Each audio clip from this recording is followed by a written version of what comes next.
So for today's adventure, we're in Milan, Tennessee. Milan is about halfway between Nashville and Memphis on Interstate 40. It was a really pretty drive down here. It's much flatter in West Tennessee than it is in East Tennessee.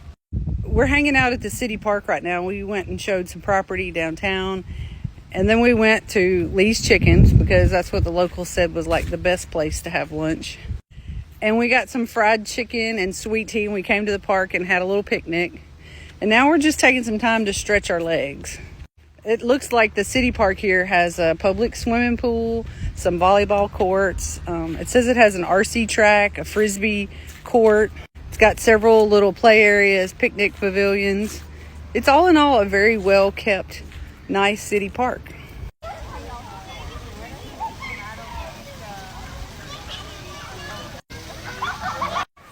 Really nice sand volleyball courts. And of course, when I go on these adventures, I always have my trusty sidekick. Hi. She's a pretty good adventure buddy.